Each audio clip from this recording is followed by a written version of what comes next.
가해자에게 샬롬을 선포하면 문제가 해결된다라는 제목으로 하나님 말씀을 선포하겠어요. 자, 가해자에게 무엇을 선포하면 문제가 해결돼요? 샬롬을 선포하면, 피해자가 가해자에게 샬롬을 선포하면 치유의 역사가, 회복의 역사가, 해결의 역사가 일어납니다. 이 샬롬이 뭐냐? 하나님과의 온전한 관계에서 나오는 모든 축복을 샬롬이라고 하는 거예요. 여러분, 가해자에게 용서를 선포하십시오. 가해자에게 사랑을 선포하십시오. 가해자에게 주 안에서 믿음으로 축복을 선포하십시오. 그러면 해결되는 역사가 일어날 것입니다. 할렐루야. 이렇게 제목을 미리 말씀드리는 것은 메시지에 초점을 잘 잡고 또 말씀도 듣고 저도 바르게 전하기 위해서 말씀을 드렸습니다. 오늘 메시지 듣고 나의 가해자들에게 여러분 샬롬을 선포하는, 오직 믿음으로 성령 충만하여 성령의 능력으로 샬롬을 선포하는 은혜가 있기를 주님의 이름으로 축복합니다. 그럼 하나님의 영광을 보게 될 것입니다. 하나님의 역사를 보게 될 것입니다. 해결되는 역사가 일어나게 될 줄 믿습니다. 오늘 본문은 요셉의 영들이 두 번째로 이제 식량을 구하기 위해서 애굽으로 가는 내용이 나와 있습니다. 두 번째니까 첫 번째도 갔었죠, 그죠? 자, 가나안 땅에, 애굽 땅에 기근이 막 들었을 때 요셉의 형들이 가나안 땅에 식량을 구하러 갔어요. 그런데 요셉이 형들을 만나고 자기 신분을 밝히지도 않고 그들을 정탐꾼으로 그냥 다 몰아버렸어요. 그래갖고 시몬을 인질로 잡고 막내인 베냐민을 데려와라. 그러면 너희들이 정탐꾼이 아닌 것을 내가 알겠다 그랬어요. 그래갖고 그들이 식량을 조금 얻어갖고 자기 고향으로 돌아오는 길에 보니까 식량 속에 돈이 다 들어있네, 돈이. 그래서 너무 깜짝 놀라고 두려워서 다시 돌아갈 수도 없고 베냐민을 데려가야 하기 때문에 그래서 고향으로 왔어요. 그러기를 1년이 지나고 나니까 가져온 양식을 다 먹어버렸네요. 지금 이 기근은 한 지역의 기근이 아니라 저 애국과 중동 전체에 어마어마한 기근이 막 죽어가는 사람들이 막 수없이 일어나는 무서운 기근이 일어나고 있었어요. 근데 1년 동안 이제 퍼먹었으니까 그냥 계속 어디 구할 데가 있겠습니까? 양식이 다 떨어졌는데도 애굽을 가지 못하는 거예요. 왜냐하면 애굽을 가려면 막내 베냐민을 데려가야 되는데 아버지 야곱이 절대 안 놔주는 거예요. 그럴 때 유다가 아버지, 제가 생명을 걸고 제 영혼을 걸고 책임지겠으니 베냐민을 주십시오. 제가 데려가서 양식을 사가지고 베냐민도 꼭 데리고 오겠습니다. 그래서 이제 드디어 비로소 야곱이 베냐민을 내어주어서 이제 이들이 베냐민을 데리고 애굽으로 이제 식량을 구하러 가고 있는 내용입니다. 그러니까 이들이 두 번째 애굽행은 하나님의 관점에서 보면 굉장히 축복된 길이고 하나님이 예배하신 의의 길인 거예요. 영광의 길인 것입니다. 이제 가면은 형과 아우가 요셉과 형들이 화해가 일어날 것이고요. 그 야곱의 가족들이 다 애굽에 이제 내려와서 고센 땅에 정착해갖고 큰 민족을 이룰 것이고, 그리고 나중엔 출애굽의 역사까지 이어질 놀라운 축복이 이 길에 담겨져 있었어요. 그런데요, 이 요셉의 영들은 이런 하나님의 경륜, 하나님의 뜻을 전혀 모르는 거예요. 이해하지도 못하는 거예요. 그러니까 이 야곱의 아들들이 두 번째 애굽행을 내려가는 길은요, 첫 번째보다 훨씬 힘들고 무겁고 고통스러운 징길인 거예요. 여러분, 그들이 어깨가 쭉 틀어갖고 지금 천심만 막 근심이 가득 찬 채에서 내려가는 거예요. 지금 과제가 한두 가지가 아닌 거예요. 잡혀있는 인질인 시몬 데려와야 되지요. 지금 저 데려가는 막내 반드시 목숨 걸고 또 데려와야 되지요. 그런 차에 식량도 구해와야 되잖아요. 식량을 안 구하면 다 죽으니까. 게다가 돈자루에 그 곡식자루에 돈까지 들어있으니 이거 해명해야 되잖아요. 이거 해명 안 되면 다 잡히는 거야. 그냥 다 옥살이하고 노예로 다 잡히는 거니까. 얼마나 이 애굽행이 마음이 무거운지 제가 한번 상상으로 한번 그들이 애굽을 내려가는 그 길들을 쭉 보면 마치 우리가 인생길을 걸어가는 우리의 모습이 아닌가 하는 생각이 들어요. 우리의 인생길도 돌아보면 문제가 왜 이렇게 많은지, 해결할 문제가 얼마나 많은지 기도 제목이 한두 가지가 아닌 거예요. 지금 우리 모습을 보는 것 같아요. 그런데 결론적으로 이야기해 보면 요셉의 형들이, 여러분 앞에서 말한 이 모든 문제들이 해결됐을까 안 됐을까요? 다 해결됐어요. 다 해결됐어요. 그렇게 무겁게, 그렇게 힘들게 짊어지고 안고 막 끼고 내려갔는데 그 문제들이 다 풀어졌습니다. 어떻게 풀어졌느냐? 요셉이요 형들에게 은혜를 베풀어 줬기 때문입니다. 요셉이 형들을 다 용서했습니다. 시몬도 내줬습니다. 양식도 줬습니다. 큰 잔치도 베풀어 줬습니다. 그래갖고요 그렇게 무겁게 내려갔다가 애굽에 갔을 때 요셉이 베풀어 준 큰 은혜로 말미암아, 자 우리 그 34절에 보면, 자 우리 34절 한번 읽어볼까요? 자 그들이 어떻게 변했느냐. 34절 시작. 요셉이 자기 음식을 그들에게 주되 베냐민에게는 다른 사람보다 5배나 주매 그들이 마시며 요셉과 함께 즐거워하였더라. 먹고 마시고 요셉이 부르신 잔치에서 즐거워하였더라 그랬어요. 내려갈 때는 그냥 코가 그냥 입이 막 대충 나와가고 무거운 짐을 가고 내려갔는데 요셉이 베풀어준 은혜 때문에 먹고 마시고 즐거워하였더라. 우리에게도 마찬가지입니다. 하나님이 예비하신 은혜가 임하면 얽히고 설킨 모든 문제가 한순간에 해결될 줄을 믿습니다. 우리의 무거운 인생길이 기쁨의 길로, 감사의 길로, 영광스러운 길로 바뀌어질 줄을 믿습니다. 오늘 이 저녁에 이런 은혜가 저와 여러분 가운데 있기를 주님의 이름으로 축복합니다. 우리 이제 이런 관점으로 이런 은혜를 기대하면서 우리 본문을 이제 보도록 하겠습니다. 자, 요셉이 선포한 하나님의 샬롬의 은혜를 우리 한번 살펴보려고 하는데, 자 요셉의 형들이 근심 걱정 속에서 애굽으로 내려갔습니다. 자 15절을 읽어보겠습니다. 자 15절, 자 시작. 그 형제들이 예물을 마련하고 갑절의 돈을 자기들의 손에 가지고 베냐민을 데리고 애굽에 내려가서 요셉 앞에 서니라 그랬어요. 예물을 가져갔어요. 그 땅에 나오는 좋다는 건 다 가져갔어요. 유양, 꿀, 그 없는 형편 속에서 좋은 것은 다 챙겨갖고 다 짊어지고 간 거예요. 뭘까요? 뇌물이야, 뇌물. 잘 보이려고 지금 이게 지금 양식 얻어와야죠. 시몬 데려와야죠. 베냐민 데려와야죠.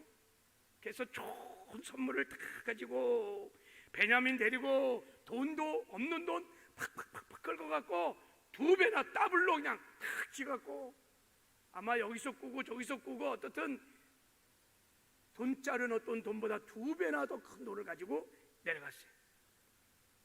그래서 요셉 앞에 딱 쓴 거예요. 그때 요셉이 형들을 쑥 훑어보더니만 통역을 해. 통역 이제 애굽말로 딱 이랬어요. 이 사람들을 집으로, 내 집으로 인도하라 이렇게 말하는 거예요. 이 사람을 내 집으로 인도하라 하는 거예요. 요셉의 집으로 데려가라는 거예요. 여러분 그 16절에 보면 세상에 어찌 이런 일이 있을 수 있습니까? 형들이 굉장히 충격을 받았어요. 두려움에 확 사로잡혔어요. 아니 예를 들어서 우리가 국무총리를 만나러 갔어요. 그 국무실이 그 관저에 가갖고 사무실에서 국무총리를 기다리고 있는데 비서가 나오더니만 국무총리께서 오늘 사무실에서 당신을 볼 수 없답니다. 우리 집으로, 국무총리 집으로 당신을 오라고 하십니다. 그래서 국무총리 집으로 데려가는 거예요. 여러분 형들이요, 그 얘기를 들으면서 이게 이제 올 때가 왔구나. 그 돈자루, 그 곡식자루 있는 돈, 결국은 우리를 다 사로잡아갖고 다 노예로, 거기서 요셉이 은혜를 베풀고 뭐 잔치를 베풀고 상상이 났겠습니까? 우리가 결국은 잡히는구나. 두려움에 사로잡혔어요. 그래갖고 이제 요셉의 집에 들어갔는데요, 요셉이 뭐라고 그랬냐면 짐승을 잡고 준비하라 그러고 16절에 보면 짐승을 잡아서 준비하라 그랬어요. 이들이 나와 함께 식사를 할 것이다. 집에 가보니까 여러분, 그러니까 짐승을 언제 잡았냐면 형들이 집에 갔을 때 그때부터 잡기 시작한 거예요. 미리 잡아서 잔치를 준비한 게 아니니까. 집에 가보니까 막 짐승 잡는 소리가 막 여기서 저기서 막 나는 거예요. 그냥 양 새끼가 막 울고 뭐 그때 형들이 마음이 얼마나 콩알만하게 두려웠을까. 짐승 잡는 저 죽음의 소리 들으면서 이제 우리 차례겠구나 그런 생각이 막 물밀듯 밀려왔을 거예요. 이렇게 공포 속에 그들이 사로잡혀 있었어요. 여러분 실제로 18절을 보세요. 우리 18절 읽어보세요. 그들이 얼마나 두려워 떨었는지. 18절에 한번 읽어보겠습니다. 시작. 그 사람들이 요셉의 집으로 인도됨에 두려워하여. 여기 보세요. 그들이 두려워했다는 거예요. 굉장히 두려워했던 거예요. 우리는 여러분 그냥 다 내용을 알고 읽으니까, 그러나 형들의 입장에서 딱 서보면요, 지금 애굽이라는 건 여러분 어마어마한 강대국의 국무총리가 지금 딱 자기들을, 이게 이제 굉장히 지금 막 오금이 저리고 진짜 벌벌 떨고 있는 거예요. 이게 두려워하고 있는 거예요. 여러분 그들이 그 자루에 들어있던 돈 때문에 더 두려워했을 거예요.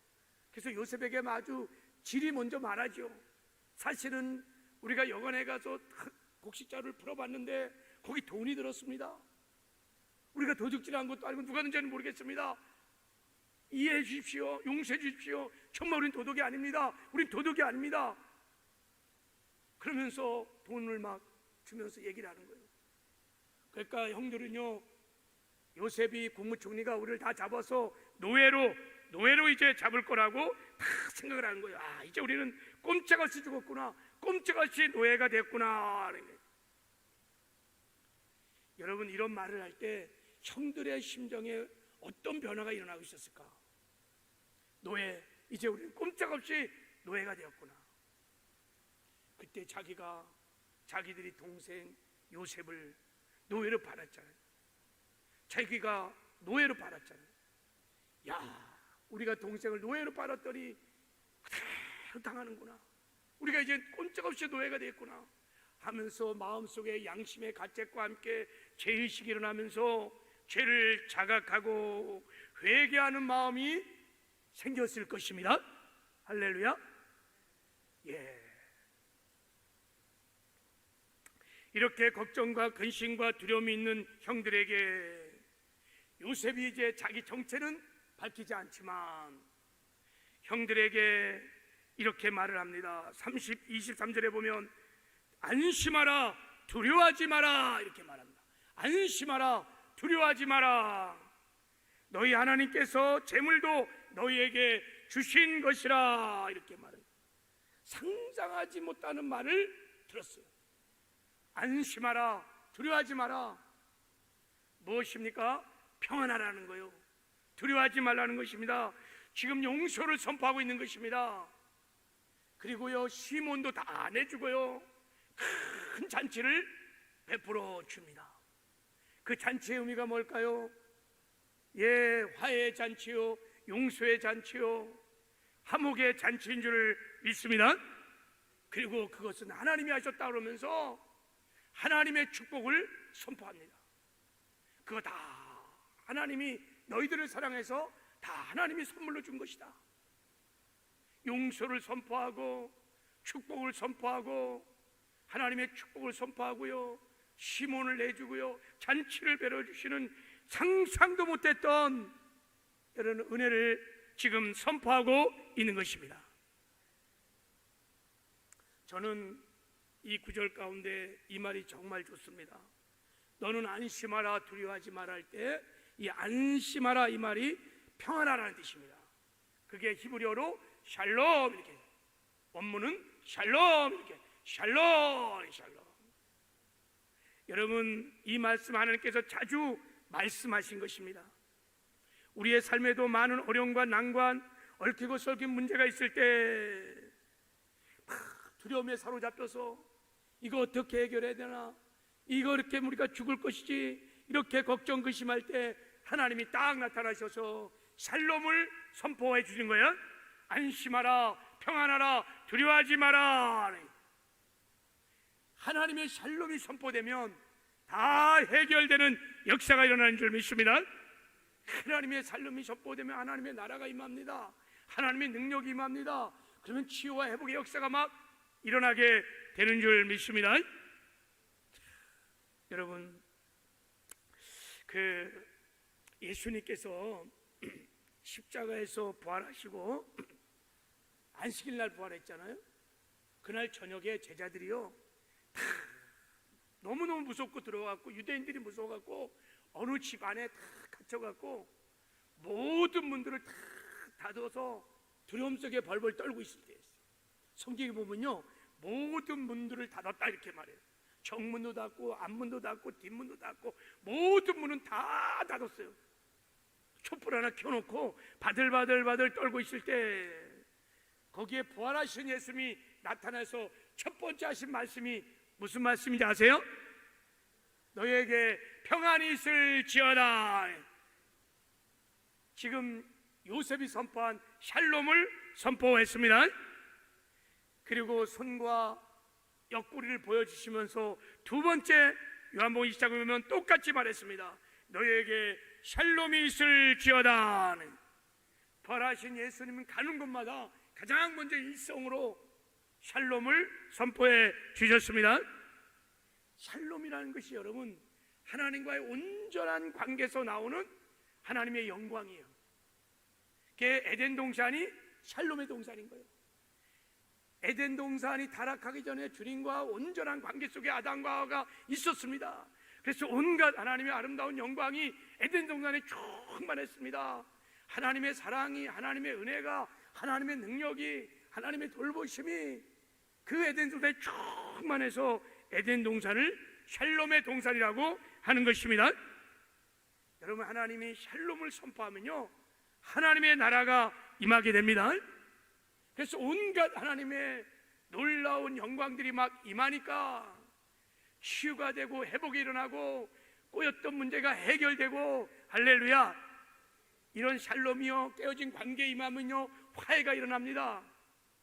이런 샬롬이 가정에 임하면요 가정이 서로 사랑하고 용서하며 화목한 가정이 됩니다.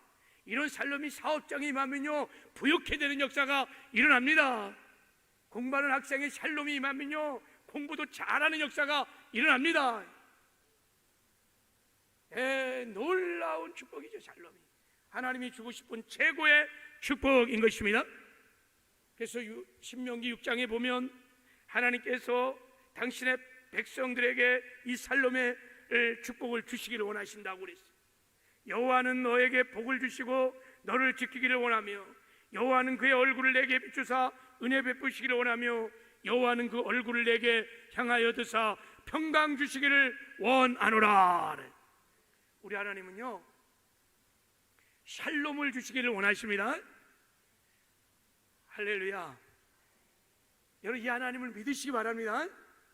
나는 너희에게 얼굴을 향하여 평강 주기를 원하노라 그랬어요. 하나님의 얼굴에 하나님의 쉐케나의 영광이 충만합니다.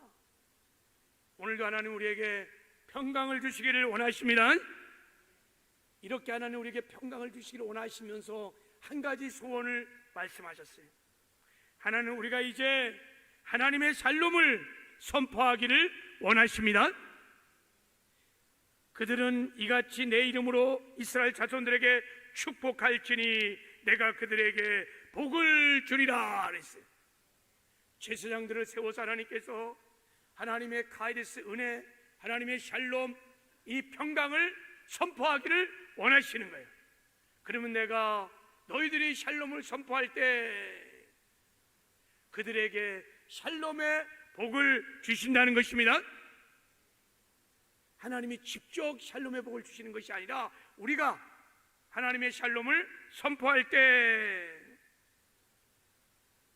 있을지어다 그대로 되니라 보기에 심히 좋았더라 하느니, 우리가 담대하게 여러분 용서를 선포하고 사랑을 선포하고 화해를 선포하고 하나님의 축복을 선포할 때 하나님의 나라가 임해서 하나님께서 이 놀라운 축복을 주시는 줄 믿습니다. 그래서 샬롬이 선포되는 곳에는 치유가 일어나는 거예요. 회복의 역사가 일어나는 거예요. 꼬였던 문제들도 해결되는 역사가 일어납니다. 문제들이 풀어지는 역사가 일어나는 것입니다. 근데 문제는 이 샬롬의 선포자로 부를 받은 하나님의 사람들, 저와 여러분들에게 문제가 있는 거예요. 우리는 도무지 샬롬을 선포하는 것에 너무너무 인색해. 너무너무 인색해. 선포할 마음이 별로 없어. 축복할 마음이, 용서할 마음이, 사랑할 마음이, 그런 마음이 너무너무 없어요. 그래서 이 땅 가운데 이렇게 많은 문제가, 많은 어려움들이 있는 것입니다. 여러분, 우리는 다 이 샬롬의 선포자로 부름을 받은 왕같은 제사장인 것이 믿어지기를 주님의 이름으로 축복합니다. 네. 할렐루야. 우리 옆 사람에게 한번 축복하면서 당신은 샬롬의 선포자이십니다. 한번 자.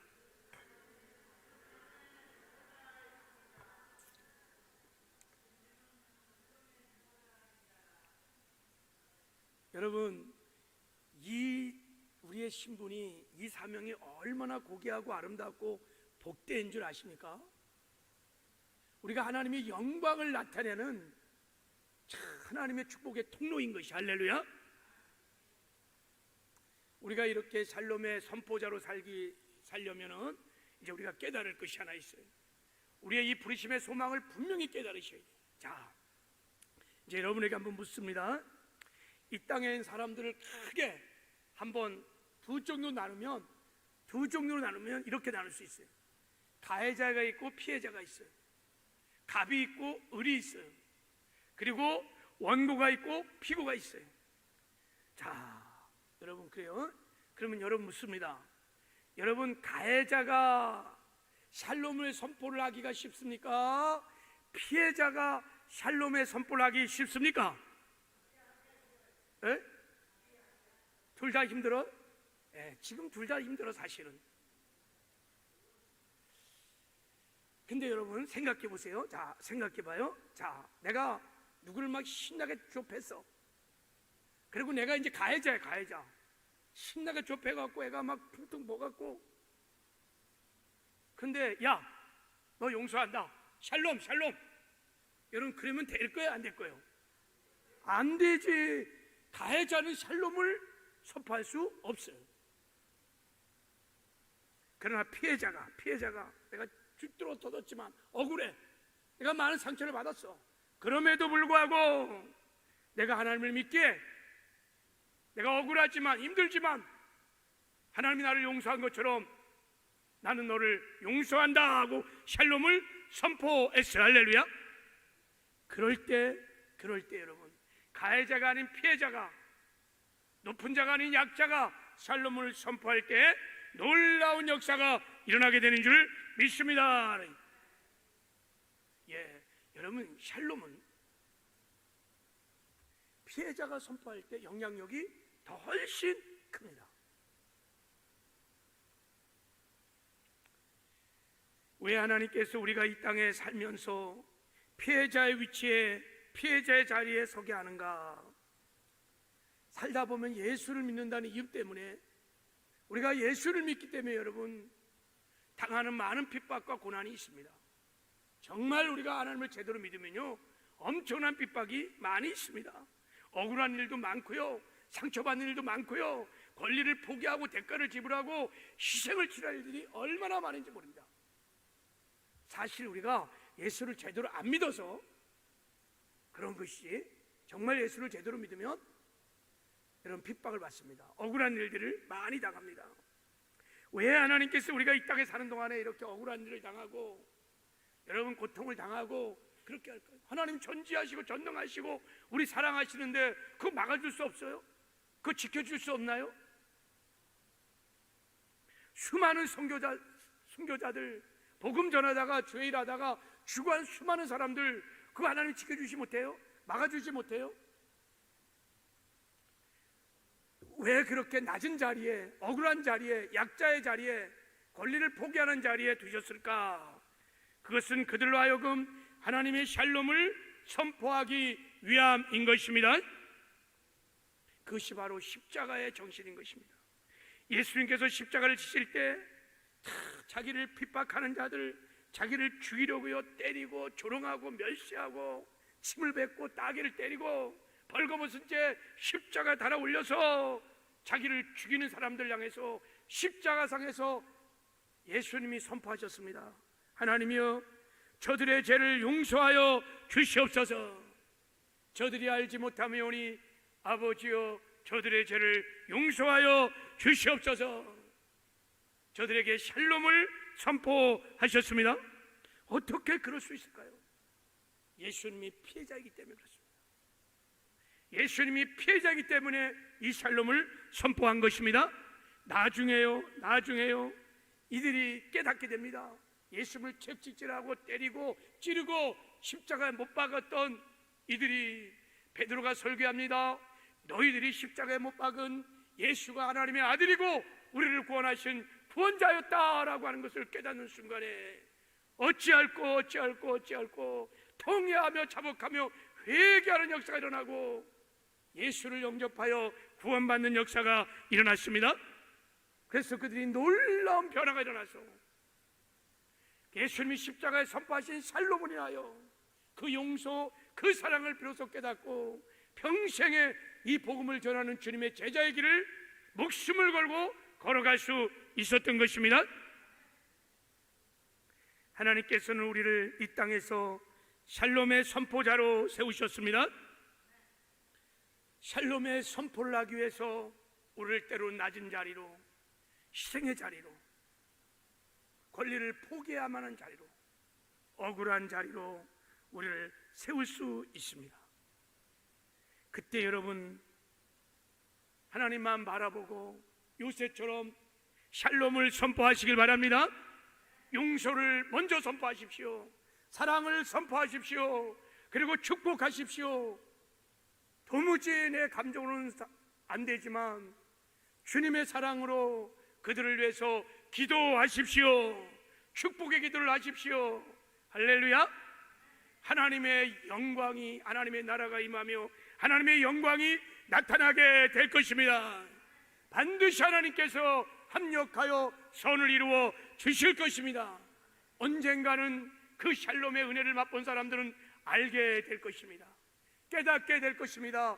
변화될 것입니다. 돌아오게 될 것입니다. 요셉의 영들이 다 돌아왔던 것처럼. 이야기 하나 하고 마치려고 합니다. 이게 실제로 있었던 실화인데요, 이 샬롬을 선포한 피해자의 이야기가 미국에서 큰 화제가 있었던 사건입니다. 미국에 이민을 간 우리 교포 이야기입니다. 샌디에고에 살고 있었던 윤동윤 집사님의 이야기입니다. 윤동윤 집사님은 정말 모태신앙으로 부모님의 그 목사인 가정에서 경건하게 자랐던 아주 신실한 하나님의 사람이었습니다. 일찍이 이제 샌디에고로 이민을 가서 아버지와 함께 목회도 하고 또 이렇게 살았는데, 샌디에고는 그렇대요. 그게 진해처럼 우리나라 군항이래요. 군항. 여러분, 군항은요 항공모함들이 굉장히 많이 있습니다.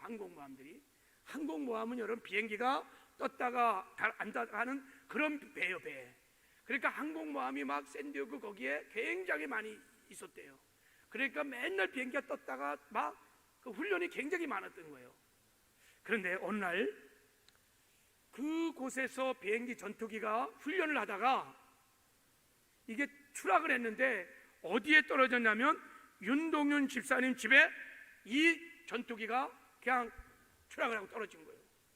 그래갖고 그 자리에 있었던, 집에 있었던 아내가 죽었어요. 두 딸이 죽고, 또 그때 따라 또 멀리 계시던 장모님이 오셨는데 다 죽은 거예요. 갑자기 그냥 비행기가 추락해서 죽은 겁니다. 갑자기 당한 일이라 정말 멀쩡하게 잘 살고 있는 집안에 전투기 어느 날 날아와 갖고 식구들이 다 죽은 거예요. 이건 정말 너무너무 억울한 일이죠, 그죠? 있을 수는 없을 일들이 지금 발생한 것입니다. 그런데요, 이 일이 있은 이후에 이 윤동윤 씨가 이 일을 당한 후에 기자회견을 요청했습니다. 그리고 기자회견 때 전투기 조종사가 나는 이 사고를 막으려고 최선을 다했다고 믿습니다. 전투기 조종사를 용서합니다. 그리고 그 가족들을 위해서 죽었으니까 가족들을 위해서 기도하겠습니다. 그리고 둘이 타고 있다가 한 조종사는 낙하를 했다는 거예요. 탁 스위치를 넣어서 휙 하고 낙하해갖고 살은 거야. 둘 중에 한 사람은 죽고 한 사람은 살은 거야. 그 살은 조종사도 저는 용서를 합니다. 얼마나 양심의 가책이 많겠습니까? 용서를 합니다. 그리고 축복하고 기도하겠습니다. 이 얘기가 나오면서 미국의 큰 화제가, 한편에서는 어떻게 그럴 수 있느냐? 여러분, 미국은 소송의 나라입니다. 그런 거 소송 걸면요 막 엄청난 돈을 받을 수 있어요. 어차피 죽었으니까, 아내도 죽고 딸도 죽고 장모도 죽었으니까 하여간 소송해서 그거 약간 보상이라도 받아야지 않겠어요? 한인 사회에서도 오래된 얘기지만 다 소송을 해서 보상을 받아야 된다. 그런데 이분은 전혀 그렇게 하지 않은 거예요. 여러분, 이 윤동윤 씨는 이 샬롬을 선포한 것입니다. 샬롬을 다 선포한 것입니다. 그때 이것이 2번 미국의 전역에 방송이 됐다는 거예요. 방송이 되면서 2가지 큰 기적이 그때부터 일어나기 시작했어요. 이제 가정에서, 직장에서, 미국 전역에서 막 이 윤동윤 씨가 용서를 선포하고 사랑을 선포하고 축복을 선포했던 것처럼 샬롬을 선포하는 운동이 막 일어나기 시작한 거예요. 가정에서 남편이, 아내가 여보 미안해, 내가 잘못했어, 용서를 구합니다. 사장님 용서를 구하고, 사장들이 직원들에게 용서를 구하고 화해를 구하고, 샬롬의 운동이 막 일어나기 시작한 거예요. 할렐루야. 그리고 이것이 전역에 여러분 막 소문을 타고 막 하면서 후원금이 모여지기 시작했는데, 후원금이 모여지는데 수십억의 후원금이 모여진 거예요. 그러니까 소송을 해서 보상금을 받을 것보다 몇 배가 되는 후원금이야. 어마어마한 후원금이 모일 거예요. 근데요, 이 윤 집사가 이 후원금을 가지고, 이건 아내의 생명값이고 2딸의 생명값이고 나를 쓰라고 원한 것이 아닌 줄 안다고, 그러면서 아내가 평상시에 기부했던 어린이 심장재단과 기독교 단체에 그 돈을 다 100% 기부를 했답니다. 그래서 이것이 또 감동이 돼갖고 한 사람의 크리스찬이 지난 1세기 동안 수많은 교회가, 수많은 사람들이 세상에 영향을 미치는 것보다 더 큰 영광을 나타내신 거예요. 여러분, 손양호 목사님 한 분이 샬롬을 선포하는 순간에 그 당대만 아니라 오가는 모든 세대에게 엄청난 하나님의 영광이 나타난 거예요. 그래서 그거를 사랑의 원자탄이라고 하는 거예요. 사랑의 원자탄이 터진 거예요. 어떻게 자기 아들을 죽인 원수를 용서하고 그 원수를 이방에서 어떻게 기를 수 있겠어요? 그렇게 샬롬을 선포하는 순간, 그건 있을 수 없는 일이에요.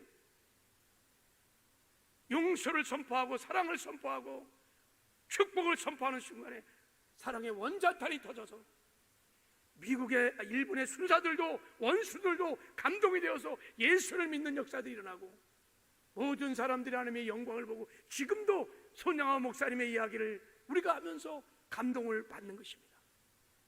여러분, 저와 여러분들은 이 땅에 다 샬롬의 선포자로 하나님이 지명하여 부르신 줄을 믿습니다. 이게 우리의 부르심이고 우리의 사명입니다. 우리가 이 시대 왕 같은 제사장들인 줄 믿습니다. 우리가 이 땅에 사는 동안에 억울한 일을 당하고 상처를 받고 아픔과 고통이 있을 수 있습니다. 그럴 때 세상 사람들처럼 미워하고 대적하고 세상 사람처럼 그렇게 반응하면 아무 역사가 없을 겁니다. 해결도 안 될 것입니다. 하나님의 영광이, 하나님 나라가 임하는 것을 목도하지 못할 것입니다. 하나님도 아무 역사를 일으키지 못할 것입니다. 그러나 우리가 요셉처럼 하나님 바라보고 요셉처럼 억울하지요. 형들이요, 자기를 어린 나를 진짜 그럴 수 있어요.